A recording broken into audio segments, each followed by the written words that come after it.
Hello बच्चों। आज हम लोग इस वीडियो में ये फुलवारी कक्षा 4 कितना सीखा पार्ट 4 देखेंगे। इसमें इस वीडियो में हम लोग इसके प्रश्न अभ्यास प्रश्न देखेंगे। नीचे लिखे प्रश्नों के उत्तर लीजिए। पहला प्रश्न दिया गया है कि दही बड़ा किस प्रकार बनाते हैं। तो इसका उत्तर है, दही बड़ा बनाने के लिए उड़द दाल को 8 से 10 घंटे के लिए पानी में भिगो देते हैं। दाल भीग जाने के बाद उसे अच्छी तरह से धुलकर उसे पीसकर उसकी छोटी छोटी टिकियाँ बनाकर उसे तेल में तल लेते हैं। फिर उसे दही में डुबोकर उसमें नमक, मिर्च आदि डालकर खाया जाता है। इसके बाद दूसरा प्रश्न है कि मोहम्मद साहब ने लोगों को क्या शिक्षा दी। इसका उत्तर है कि मोहम्मद साहब ने लोगों को शिक्षा दी कि हमें सभी धर्मों का आदर करना चाहिए, दूसरों की अमानत की रक्षा करनी चाहिए, सूदखोरी नहीं करनी चाहिए, बुरी आदतें जैसे शराब पीना, जुआ खेलना आदि नहीं पालनी चाहिए। इसके बाद अगला प्रश्न दिया गया है कि श्रुति को समझदार क्यों कहा गया है।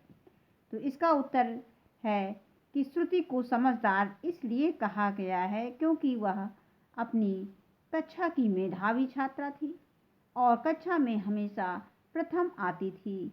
उसी के प्रयास से झुग्गी के बच्चे विद्यालय जाने लगे।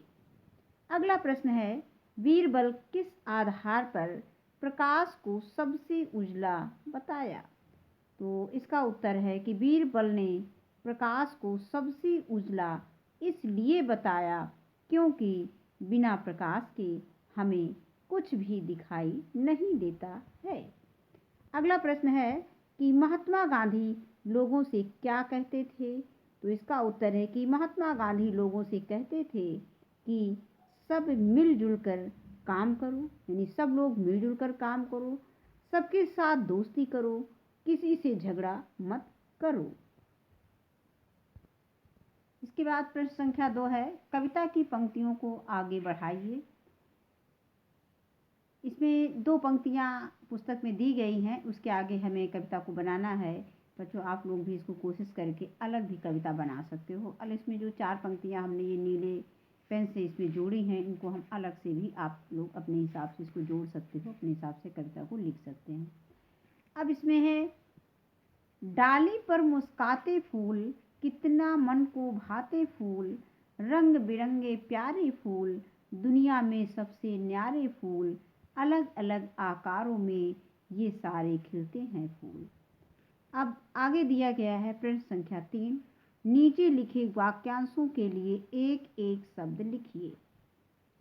इसमें पहला दिया गया है का, जो उचित अनुचित का विवेक रखता हो उसे हम विवेकशील कहते हैं। खा, जो पढ़ा लिखा हो साक्षर कहते हैं। जो पढ़ा लिखा ना हो उसे निरक्षर कहते हैं। और वाहनों को चलाने वाला चालक होता है। इसके बाद आगे दिया गया है, दोनों शब्दों को मिलाकर लिखिए। ये इसमें हमें मैचिंग नहीं करनी है, ये गलती से ऐसे लिख गया है, राजा का दरबार, इसको हम राज दरबार यहाँ सामने लिख सकते हैं। सेना का पति सेनापति, वीरों की भूमि वीर भूमि, धन से हीन, इसको जोड़ के लिखेंगे तो धनहीन, माखन को चुराने वाला माखन चोर, रस से भरा रस भरा। इसके बाद प्रश्न संख्या 5 है, उपयुक्त शब्दों का चयन कर वाक्यों को पूरा कीजिए। मौसी दिया गया है शब्द, मित्र है, चाचा है, बहन जी है। अब इसमें कहा है कि प्रतिभा ने बूढ़े मोची से कहा, चाचा आपका घर कहाँ है। तो यहाँ पे हम इस वाक्य में देखते हैं कि अब बूढ़े मोची आया तो हम इसमें क्या प्रयोग कर सकते हैं, चाचा का प्रयोग कर सकते हैं। तो यहाँ चाचा लिखेंगे। रीना ने रजिया से कहा, ये खाली स्थान इसमें दिया गया कि आज खेलने का मन कर रहा है। तो ये रीना ने रजिया से कहा, मित्र यानी कि मित्र होगी तभी तो खेलेगी, मित्रों के साथ हम लोग खेलते हैं। तो मित्र आज खेलने का मन कर रहा है। इसके बाद गा दिया गया है कि विपिन ने अपनी माँ की बहन को पुकारा। मौसी यानी माँ की बहन कौन हुई? मौसी हुई। तो मौसी यहाँ आइए। इसके बाद अगला घा दिया गया है, सुधा ने अपनी शिक्षिका से कहा। शिक्षिका को हम क्या कहेंगे? बहन जी कहेंगे। बहन जी मैंने काम पूरा कर लिया है। तो इन शब्दों को हम इस तरह से उचित स्थानों पर लिख सकते हैं। आगे दिया गया है विराम चिन्हों का प्रयोग कीजिए। तरह तरह के चहचहाते पक्षी आसमान में उड़ते हुए अटखेलियां करते हैं। रंग बिरंगी तितलियां खिले फूलों पर मंडराती दिखाई देती हैं। तो ये पैराग्राफ दिया गया है, कुछ पंक्तियां दी गई हैं, उसमें हमें विराम चिन्हों का प्रयोग करना है। तो ये लाल रंग की पेन से हमने विराम चिन्ह लगा दिए हैं। आगे दिया गया है प्रश्न संख्या 7, नीचे लिखे वाक्यों को शुद्ध कीजिए। मैदान में अनेकों बच्चे दौड़ रहे थे। तो इसका शुद्ध हो जाएगा कि मैदान में बहुत से बच्चे दौड़ रहे थे। आगे दिया गया है कि एक पेंसिल का मूल्य सिर्फ 2 रुपए मात्र है। तो इसका शुद्ध हो जाएगा कि एक पेंसिल की कीमत मात्र 2 रुपए है।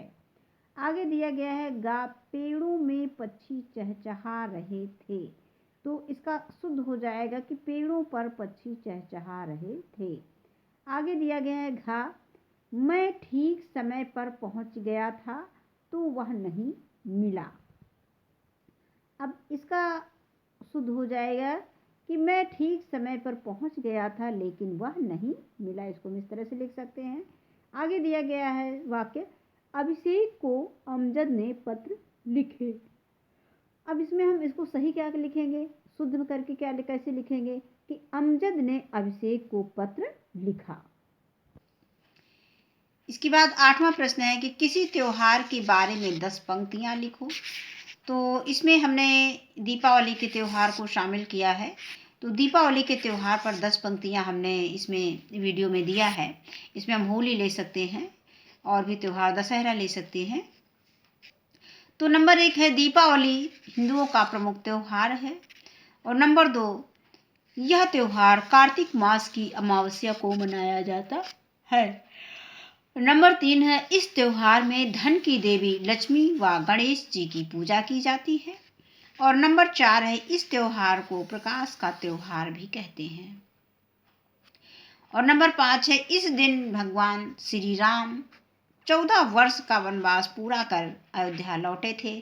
तो उसी की खुशी में ये दीपावली का त्यौहार मनाया जाता है।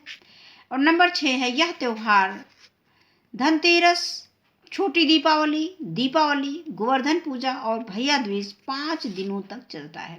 कहने का मतलब कि ये त्यौहार धनतेरस से शुरू होता है और भैया दूज यानी 5वें दिन खत्म होता है। त्यौहार का पहला दिन धनतेरस होता है, दूसरा छोटी दीपावली, तीसरा दीपावली और चौथा गोवर्धन पूजा और 5वां होता है 5वें दिन भैया दूज मनाया जाता है। अब है 7वां पॉइंट है, दीपावली पर सभी लोग अपने घरों को मिट्टी के दिए, बिजली के झालर व मोमबत्ती से सजाते हैं। और आगे है नंबर 8, इस दिन घरों में स्वादिष्ट व्यंजन बनते हैं या हम लोग इस दिन घरों में स्वादिष्ट व्यंजन बनाते हैं। इस तरह से हम वाक्य को दे सकते हैं। आगे दिया गया है वाक्य 9वां वाक्य है, दीपावली के दिन हम लोग एक दूसरे को मिठाई का उपहार देते हैं। और 10वां है इस दिन बच्चे पटाखे, फुलझड़ियाँ आदि छुड़ाते हैं। तो इस तरह से आज की वीडियो में बस इतना ही। धन्यवाद।